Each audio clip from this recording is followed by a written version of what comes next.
Dootha media power of news. 80వ దశకంలో star హీరోయిన్గా రాణించింది. తన అందం, అభినయంతో కుర్రకారుకు కంటి మీద కునుకు లేకుండా చేసింది. ఒక సన్నని తెల్లటి బట్ట చుట్టుకొని కనిపించి కుర్రకారు గుండెలను పిండేసిన నటి ఈమె. ఎలాంటి బెరుకు లేకుండా బోల్డ్ సీన్లలో నటించి రాత్రికి రాత్రే ఒక స్టార్ హీరోయిన్గా ఎదిగింది. అలా వరుస ఆఫర్లతో ఒక వెలుగు వెలిగిన హీరోయిన్ ఒక్క ఫోటోతో కెరీర్లో అధపాతాళానికి పడిపోయింది. ఆమె ఎవరో కాదు, యాస్మిన్ జోసెఫ్ ఎలియాస్ మందాకిని. బ్రిటిష్కు చెందిన జోసెఫ్ కశ్మీర్కు చెందిన మున్నీలు ప్రేమించి పెళ్లి చేసుకున్నారు. ఈ దంపతులకు 1963 జూలై 30న మీరట్లో యాస్మిన్ జోసెఫ్ జన్మించింది. ఈమెకు ఒక అక్క, 2 తమ్ముళ్ళు ఉన్నారు. ఈమె తాత అంటే నాన్నగారి నాన్న ఇంగ్లాండ్లో అండర్ వాటర్ టెలిఫోన్ కేబుల్స్ బిగించే పనిలో కీలకంగా ఉండేవారు. దాంతో ఆయన ఇంగ్లాండ్లోనే రిచెస్ట్ పర్సన్గా ఎదిగారు. ఇక మందాకిని 10వ తరగతి చదువుతున్నప్పుడే ఆమె అందానికి ముగ్ధుడైన ఒక ఫోటోగ్రాఫర్ ఆమె ఫోటో తీసి మోడల్ హౌస్కి పంపాడు. ఆమె వాళ్లకు బాగా నచ్చడంతో వాళ్లు మందాకిని తల్లిదండ్రులను సంప్రదించి మోడల్ చేయమని కోరారు. ఇక మందాకినికి కూడా మోడల్ కావాలనే ఆశ ఉండటంతో వాళ్లు సరే అన్నారు. అలా మందాకిని మోడల్గా అడుగుపెట్టి రాణించింది. ఇక మోడల్గా రాణిస్తూ ఇంటర్ను పూర్తి చేసింది. ఇక ఇంటర్ పూర్తి కాగానే సినిమాల్లో నటించాలనే ఆసక్తితో ముంబైకి చేరింది. అలా ఎన్నో ఆడిషన్లు ఇస్తూ ఒక్క దాంట్లో కూడా సక్సెస్ కాలేకపోయింది మందాకిని.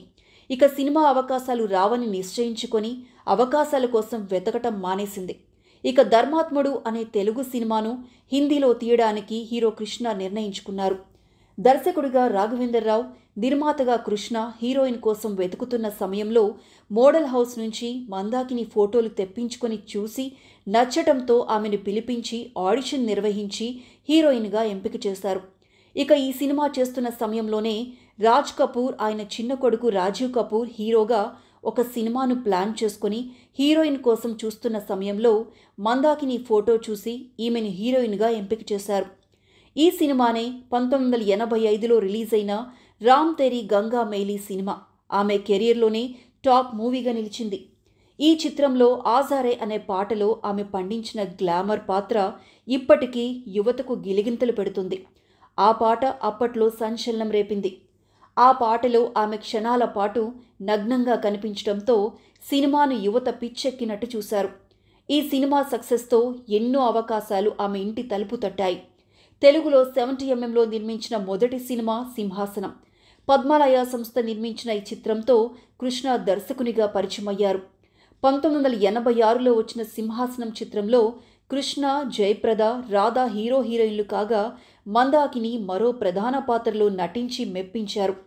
అలాగే భార్గవరాముడితోనూ తెలుగు ప్రేక్షకుల హృదయాల్లో చెరగని ముద్ర వేశారు. మందాకిని తెలుగులో పెద్దగా నటించకపోయినా జాల్, డాన్స్, కమాండో, హమ్తో చలే పరదేశ్, జంగ్ బాజీ, లడాయ్, తేజాబ్, దుష్మన్ సినిమాలలో నటించింది. ఆ తరువాత ప్యార్ కా సౌదాగర్, అందా బిచార్, తఖ్తదీర్ తమాషా లాంటి సినిమాల్లో నటించి మంచి జోష్లో కెరీర్ను పరుగులు పెట్టించింది. అయితే ఊహించని రీతిలో మాఫియా డాన్ దావూద్ ఇబ్రహీంతో మందాకిని ప్రేమలో పడిందని వార్తలు రావడం, వారిద్దరూ కలిసి చాలా కాలం డేటింగ్ కూడా చేశారని, ఇక దుబాయ్లో చాలా కాలం వారిద్దరూ సహజీవనం చేసినట్లుగా ప్రచారం సాగింది. దీనికి తోడు ఎప్పుడైతే దావూద్ ఇబ్రహీంతో మందాకిని రిలేషన్ ఫోటోలు బయటకు వచ్చాయో అప్పటి నుంచి బాలీవుడ్ నిర్మాతలు ఆఫర్లు ఇవ్వటం మానేశారు. ఆ తర్వాత దావూద్తో ఆమె అఫైర్ కూడా బ్రేక్ అయింది. ఇక స్టార్ హీరోయిన్గా దూసుకుపోతున్న మందాకిని కెరీర్ దాదాపు ముగిసిపోయింది. ఆమె 1988లో నటించిన జోర్దార్ సినిమా 8 ఏళ్లు రిలీజ్కు నోచుకోలేకపోయింది. ఆ సినిమా 1996లో రిలీజ్ అయింది. ఆ తర్వాత ఆమె సినిమా పరిశ్రమకు చెందిన డాక్టర్ కగ్యూర్ టీ రింపోచే ఠాకూర్ని వివాహం చేసుకుని దాంపత్య జీవితంతో సరిపెట్టుకుంది. హాయ్, నేను మీ RP Patnaik. Please subscribe to Dootha media. For more updates please subscribe Dootha media.